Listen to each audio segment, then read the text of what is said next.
bonsoir et bienvenue à toutes et à tous. Merci infiniment d'être avec nous sur Média TV dans On se dit tout.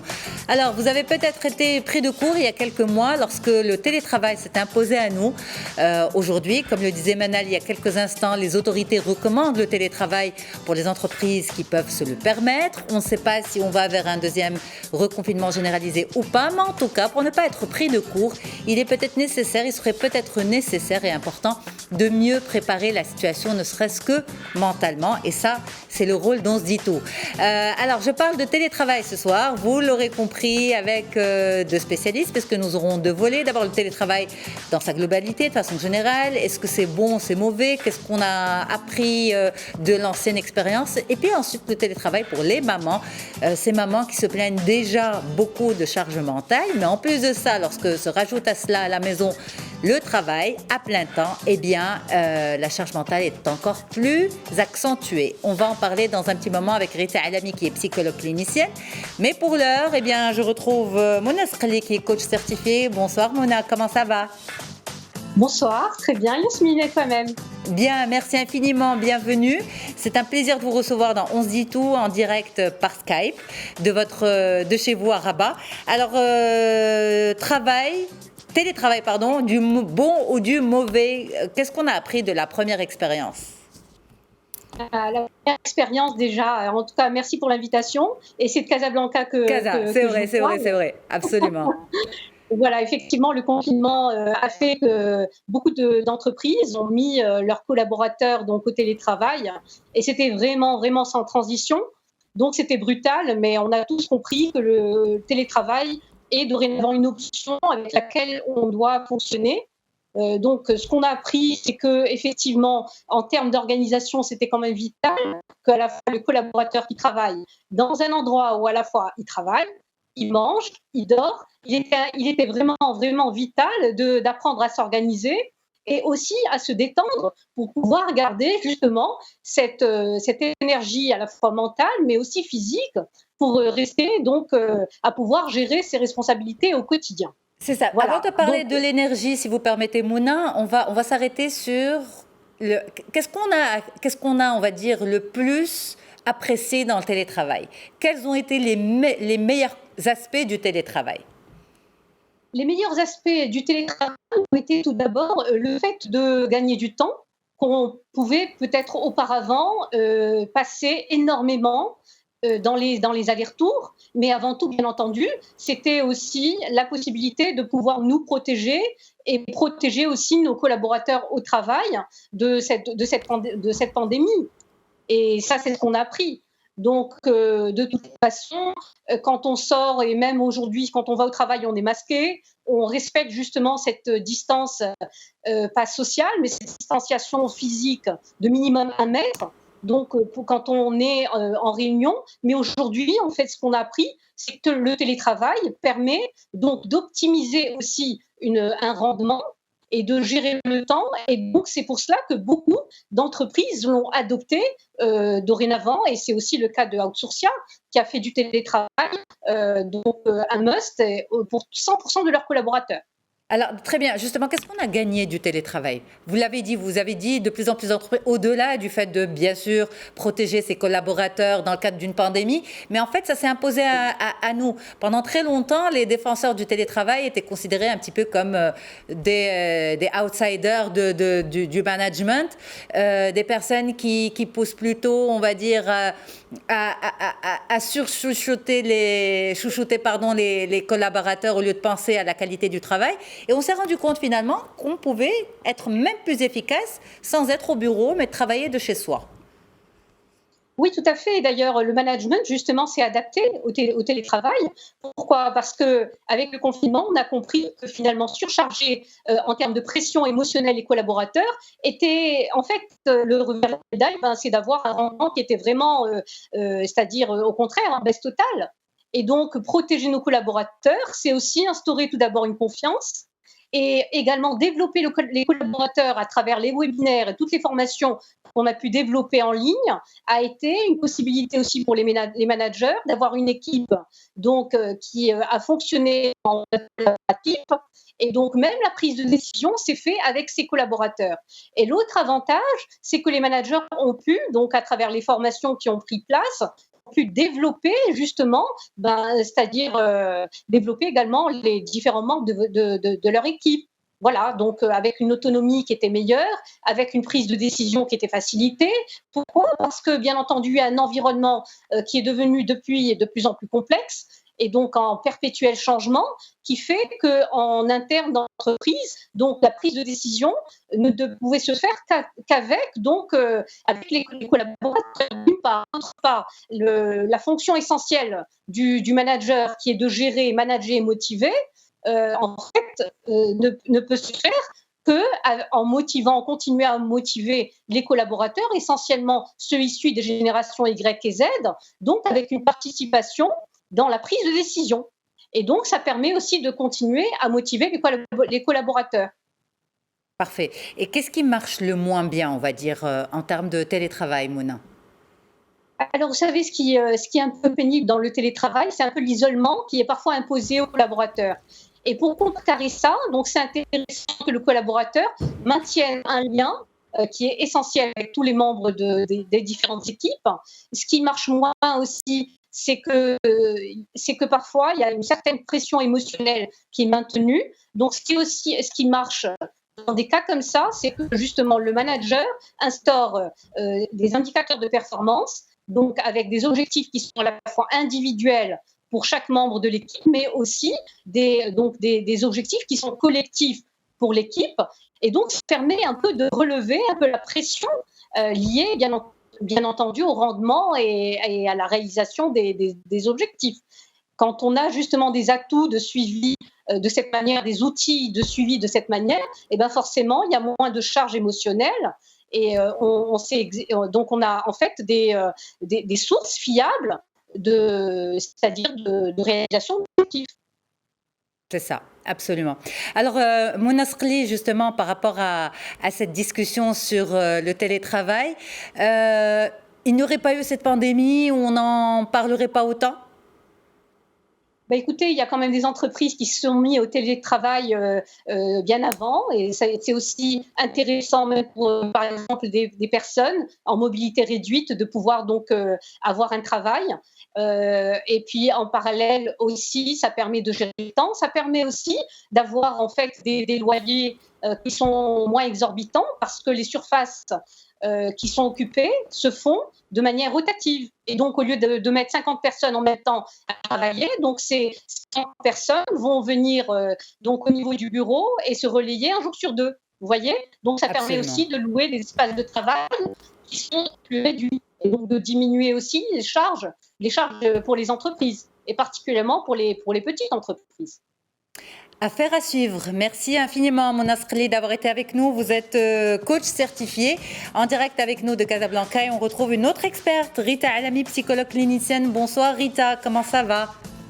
Très bien, bonsoir Yasmine, très bien, merci. Plaisir de vous avoir Rita. Alors avec vous justement, plaisir partagé. Alors avec vous ce soir justement, maman en télétravail, est-ce qu'il y a plus de charge de travail justement, plus de charge émotionnelle ? On va en parler avec vous. Vous savez, quand le premier confinement s'est imposé à nous, quand la première, on va dire, expérience de télétravail de masse s'est imposée à nous, beaucoup se plaignaient du fait de ne pas revenir au travail parce que c'était l'échappatoire de la maison. Et lorsque l'activité a commencé, ça vous fait sourire, j'ai l'impression que vous avez entendu ça aussi. Et lorsque l'activité est revenue un petit peu progressivement, les gens se sentaient, honnêtement, mère et père, hein, les gens se sentaient délivrés. Est-ce que c'est vrai ? Oui, tout à fait. Si je pouvais partager en tout cas ce que moi j'ai entendu au sein du cabinet et avec mes collègues, il y a eu en tout cas énormément de souffrance par rapport au télétravail, notamment chez les mamans, parce que justement, ça leur fait une charge de travail énorme, une charge de travail à la maison par rapport donc à leur fonction de mère et aussi de gérante de maison. par rapport aussi à leur fonction de femme et d'épouse, mais aussi par rapport à leur fonction, je dirais, de prof, de maîtresse et d'accompagnatrice de leurs enfants. Donc ça fait un travail de gestion, un travail d'organisation, un travail de planification, et il faut tout bien faire. Donc ça a fait justement énormément de souffrance. Et puis les papas, c'est vrai qu'ils n'étaient pas supposés être inclus dans notre sujet d'aujourd'hui, mais juste un petit clin d'œil, c'est vrai que les papas ont découvert le fonctionnement de la maison hein, à plein temps. Les enfants, ce que ça demande, ce que comme vous l'avez dit, cette opératrice de la maison et comment fonctionne un foyer. Oui, oui, tout à fait. Les papas, il faut le dire, hein, ils s'y sont mis, que ce soit en cuisine, en gestion, en devoir, en travail scolaire. Ça n'a pas été que du déplaisir. Beaucoup ont énormément apprécié. Maintenant, c'est vrai qu'à la longue, c'est compliqué parce que le travail, que ce soit pour la femme ou pour l'homme, reste quelque part, et pour certains, une espèce d'échappatoire, un endroit dans lequel, oui, on travaille, mais aussi dans lequel on peut exprimer nos émotions, développer nos liens sociaux, être dans le partage et être en tête à tête tout le temps à la maison, soit avec les enfants et ou le mari, et inversement, ça peut être quelque chose qui peut être lourd.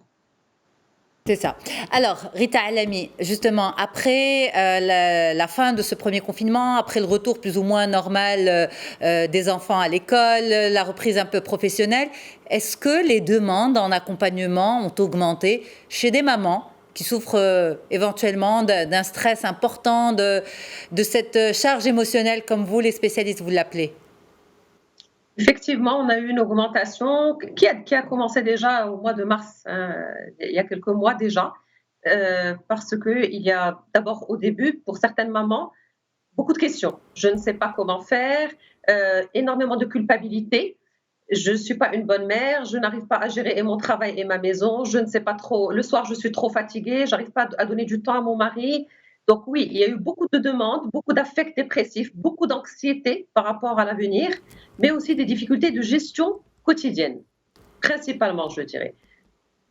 D'accord. Et donc, tout à l'heure, Yasmine, comme tu parlais justement de prévention, je trouve ça extrêmement important, parce que là, au moins, on a la chance de se dire que peut-être on va être reconfiné et que peut-être on sera amenés tous et toutes à être dans le télétravail. Et là, je dis que ce soit d'ailleurs pour les mamans ou autres, mais il y a certaines règles de base à instaurer, si vous voulez. La plus importante me paraît être justement d'avoir une espèce de cadre de travail, c'est-à-dire poser des règles, poser des limites. Il y a des heures de travail, il y a des heures pour voir ses mails, il y a des heures pour s'occuper de la maison et ce pour les enfants. Le gros souci qu'on a eu, d'après ce que j'ai pu entendre auprès des mamans, c'est une espèce d'intrication entre le travail professionnel, personnel et la vie de tous les jours. C'est-à-dire que si on est censé travailler 8 heures par jour, ça peut s'étendre à 10 heures. Et inversement. Il va falloir aussi, je pense, Yasmine, éviter ce que j'appellerais moi une dissonance cognitive, c'est-à-dire le fait d'encourager les mamans à ne pas exprimer leurs émotions ou inversement d'être dans une espèce de psychologie soi-disant positive dans laquelle on leur dit non, il faut être positif, il faut dire tout le temps que tout va bien, etc. Non, moi je pense qu'il est important d'être dans un partage d'émotions et d'exprimer ce qu'on ressent, que ce soit au sein du couple ou même en entreprise s'il le faut, mais ne pas être tout le temps dans un faux self et porter un masque et dire que tout va bien. Aussi, que ce soit à la maison, quand on est en télétravail ou en communication avec l'entreprise, il faut établir certaines règles. Qu'est-ce que j'entends par règle? La plupart de mes patientes se plaignent de recevoir trop de mails à n'importe quelle heure. Elles se plaignent beaucoup aussi des WhatsApp, de groupes de WhatsApp créés de travail et de messages reçus à toute heure, jour, nuit, samedi et dimanche. Et c'est là où je dis qu'il faut poser justement des règles aussi avec les gens ou avec la communauté avec laquelle on travaille, mais aussi avec ses enfants. Donc au travail, voilà, je reçois les mails de telle heure à telle heure, je ne travaille pas tel jour. Ça paraît simple, mais ça ne se fait pas, Yasmine, tu vois. C'est ça. Non, mais je suis parfaitement d'accord. Je suis parfaitement d'accord. Et en fait, quand vous l'avez dit tout à l'heure, Rita, le télétravail s'est imposé à nous. Aujourd'hui, on a au moins la chance de pouvoir peut-être éventuellement préparer la chose si ça devait venir. Mais c'est important, de la même manière qu'on met des règles à la maison avec les enfants, il faut mettre des règles au boulot parce qu'on ne peut fonctionner que comme ça. Et peut-être que la première fois, on n'était tellement pas habitué à travailler comme ça à distance qu'il fallait que tout le monde voulait montrer que Même si je suis à la Mm. maison, je continue à donner le meilleur de moi-même, je continue à être impliquée à 200%, et donc je me donne à fond et on oublie, on va dire, les règles de bienséance. C'est ça, exactement. Et malheureusement, ça ne fait que de l'épuisement. Et puis là, c'est en train de durer, hein. On ne parle pas d'un mois de télétravail. Pour certains, ça dure déjà depuis, et certaines, hein, depuis déjà quelques mois. Donc, je pense que poser un cadre, et surtout à la maison, il faut avoir une petite sphère au travail. Il faut avoir, idéalement, hein, je sais que ce n'est pas possible pour tout le monde, mais une chambre qui se ferme à clé, un petit endroit dans le salon, un petit abri, mais quelque part, un endroit pour le travail. Et expliquer aux enfants et aux personnes présentes dans la maison que dans les heures de travail, eh bien, on évite d'être dérangé et surtout, on évite ce que j'appelle des infos qui ne servent à rien. Voilà. C'est-à-dire, C'est-à-dire, par moment, on peut être imprégné de choses qui ne sont pas forcément nécessaires et qui peuvent attendre. Par exemple, des petites disputes entre les enfants, un conflit, un devoir qui n'est pas compris. Ça peut attendre 30 minutes ou 45 minutes. Voilà. Et ça, c'est quelque chose que peu de parents expliquent aux enfants. Par contre, quand on leur explique, les enfants comprennent, même quand ils ont 6-7 ans. alors, ce qu'il y a aussi, Rita Alami, et ça, il faut qu'on se l'admette aussi en tant qu'adulte, c'est que même si on va prendre un espace, ce que vous dites ce soir, c'est organisez-vous, prenez un espace, etc. Mais il faut que l'adulte, la maman, euh, prenne sur elle et ne se lève pas quand elle entend justement la dispute entre les enfants. Ne se lève pas pour aller vérifier telle ou telle chose. Qu'elle se mette dans la tête qu'elle est au boulot, qu'elle travaille et qu'elle est pratiquement pas chez elle, en fait. Exact. Et là, en fait, c'est souvent très compliqué pour les femmes qui ont une personnalité perfectionniste ou les femmes qui sont dans le contrôle. Donc, elles veulent absolument être dans la perfection, que tout soit bien fait, extrêmement bien fait et au moment T. Moi, ce que je dis aux mamans, c'est que parmi les choses qui pourraient les aider justement à ne pas être dans une espèce d'épuisement, c'est d'accepter les limites. C'est-à-dire que face à ce télétravail, à cette pandémie, à l'anxiété aussi que ressentent les enfants, accepter que notre enfant sera peut-être moyen cette année, hein, qu'il ne sera pas parmi les premiers, qu'il aura des difficultés, qu'il y aura peut-être à la maison un peu plus de disputes. C'est se dire que ça ne peut pas être exactement comme avant et donc accepter, être un peu dans la résilience et accepter le changement. Mm. Alors, si c'est vraiment faire preuve de lâcher prise. Si on ne lâche pas prise pendant cette pandémie, je pense qu'on aura raté le virage, n'est-ce pas, Rita? Je sais tout à fait ça. C'est ça, tout à fait ça. mais c'est des tempéraments, vous savez, Rita, enfin, vous êtes spécialiste bien plus que moi, mais d'autres vous diront, c'est des tempéraments. Je ne peux pas voir ça devant moi et lâcher prise. Je suis à la maison, je vois que mon enfant n'est pas devant son ordinateur ou ne fait pas ses cours. Je vois, enfin voilà, je suis là et je vois ce qui ne va pas. Je ne peux pas me taire. Oui, mais moi je dis aussi que les personnalités ou même des comportements qui sont inadaptés, ça se travaille. À partir du moment où on est conscient que soit nous, en tant que maman, nous sommes en souffrance ou que nous faisons souffrir nos enfants, il importe de faire un travail sur soi. Et honnêtement, j'ai vu énormément de mamans qui se sont métamorphosées, hein, moi, ces derniers mois. Des mamans qui étaient beaucoup dans le contrôle, beaucoup tout le temps intrusives dans la relation avec leurs enfants et leurs ados, et qui ont compris qu'on passe par un moment plutôt anxiogène et puis qu'il fallait être un peu plus dans la souplesse. Et ça se passe bien. Et je pense que lorsqu'on prend le coach, finalement, ça va s'adopter aussi à un rythme de vie ou à une façon de faire, même post-pandémie, Inch'Allah, on l'espère tous. Mais justement, ce lâcher-prise total, cette métamorphose pour des femmes, vous l'avez dit, qui sont dans le contrôle, qui sont comme ça, enfin, elles ont toujours fonctionné comme ça, au-delà de mettre le cadre, etc., j'imagine que ça remonte à bien loin. Donc, comment déverrouiller ou défaire des habitudes, des mécanismes de fonctionnement qui sont ancrés en la personne en quelques jours, quelques semaines pour pouvoir s'adapter à la situation? Alors, je ne dirais pas en quelques jours parce que ça va être un peu difficile, mais en 1, 2, 3 mois, oui, c'est tout à fait possible. Okay. Pour les personnes qui sont conscientes qu'elles ont besoin d'avoir un changement, qui en souffrent, parce que très souvent, qu'est-ce qui se passe? Ce ne sont pas elles qui en souffrent. C'est soit le mari qui souffre, soit les enfants qui souffrent de cet excès justement de contrôle et d'intrusion.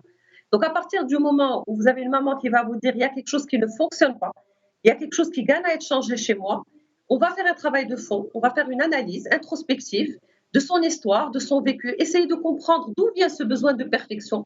Pourquoi vouloir que tout soit absolument parfait? Pourquoi vouloir que ces enfants soient premiers de la classe?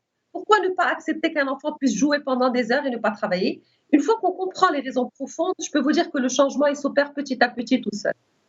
Mais par exemple, si on devait prendre le cas des enfants, et je pense que cet exemple-là parle à beaucoup d'entre nous, justement, on se dit, les mamans se disent, Rita, très bien, je peux lâcher prise, je peux ne pas les suivre, je peux me dire que c'est une année particulière, mais je sais que si je donne de moi-même et que je suis derrière, eh bien, ça fera la différence. Et en fait, on se retrouve un petit peu dans ce dilemme. C'est ça, c'est un dilemme parce que c'est ce qu'on vous dit souvent. C'est exactement ce que j'entends franchement tous les jours. Okay. Mais ce qu'il y a, je dirais, de latent derrière ce discours manifeste, c'est justement, encore une fois, un besoin d'être là, d'être dans le contrôle et de ne pas lâcher prise. Moi, ce que je dis à ces parents-là, c'est qu'il faut un juste milieu. Quand on parle d'enfants et qu'on dit lâcher prise, c'est pas les abandonner, c'est pas les laisser faire ce qu'ils veulent quand ils veulent tout le temps. Là, on n'est plus dans l'éducation, on n'est plus dans la pédagogie. Ce que nous, on conseille, si je peux me permettre le terme, c'est de pouvoir justement être là, mais à juste dose. Par exemple, au lieu de surveiller tous les jours les devoirs des enfants et aller dans le pronote et leur dire tu as tel jour, tel examen, à telle heure, est-ce que tu as appris, est-ce que tu as travaillé, etc. Plutôt d'ouvrir la porte à l'enfant et de lui dire je suis là si tu n'as pas compris.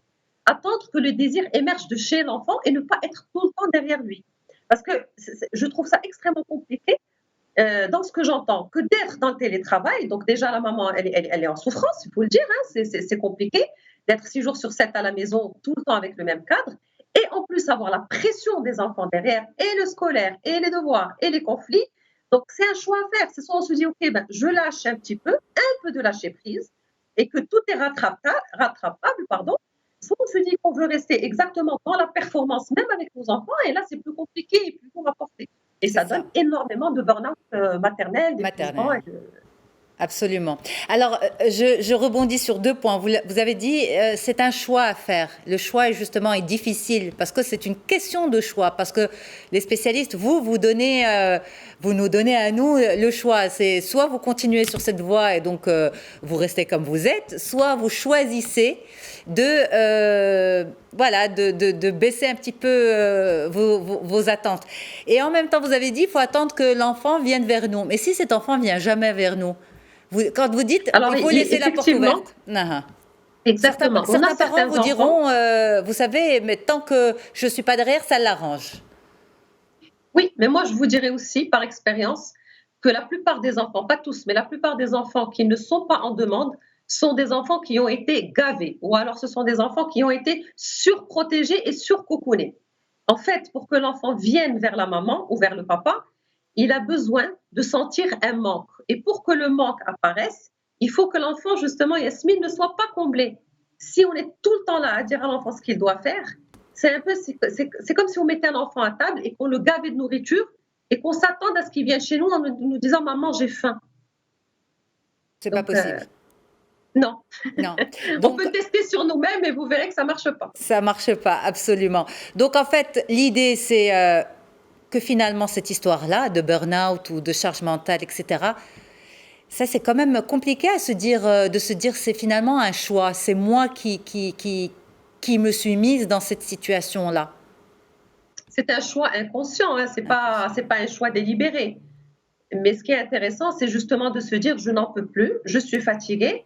Qu'est-ce que je peux changer concrètement? De ne pas ruminer pendant des heures dans des pensées, mais de poser un stylo et un papier, c'est ce que je dis souvent aux mamans. Écrivez votre planning pendant une semaine. Posez un carnet à côté de vous. Depuis le réveil à 7 heures du matin jusqu'à ce que vous dormiez à je ne sais quelle heure, notez tout ce que vous faites, mais avec un timing. Ça m'a pris 15 minutes, ça m'a pris 1 heure, ça m'a pris 2 heures, etc. Et ensuite, à partir de là, on établit qu'est-ce qui pose problème. Et là, on va trouver des pistes de changement. Okay. Donc moi, je suis beaucoup plus dans une résolution de problème plutôt que dans se dire c'est comme ça et pas autrement. Alors, je vous promets, Rita Alami, qu'on reviendra sur ce sujet parce qu'on ne l'a pas encore épuisé. On va l'appeler la prochaine fois. C'est plus fort que moi. Parce que je vois à la maison beaucoup de mamans qui disent « Oui, mais c'est plus fort que moi ». On va revenir sur ce sujet. Merci infiniment, Rita Alami, psychologue clinicienne, d'avoir été avec nous en direct de Casablanca pour ce sujet. Maman, télétravail, charge mentale, burn-out, bref, tout ce qui va avec. Mais c'est plus fort que vous. Ça ne sera pas plus fort que nous. On vous le promet. Merci infiniment. Ce rendez-vous sera rediffusé ce soir à 22h30. Vous le retrouverez sur notre site internet mediantv.com. Je vous remercie d'avoir été avec nous. Je vous donne rendez-vous demain, même heure, pour un autre sujet. On va parler de récidive de cancer demain. Très souvent, on parle de sensibilisation par rapport à l'arrivée d'un cancer. Maintenant, qu'en est-il des récidives? Est-ce qu'on peut les prévenir aussi? Et puis, comment on gère émotionnellement la survenue à nouveau d'un cancer? Eh bien, on en parlera demain avec une équipe de choc sur Médien TV dans 11 Dito. Et bien sûr, avant, à 15h30, je serai à la radio sur Médien avec Farhana pour Blamiad. Ciao, bonsoir et à demain. Au revoir.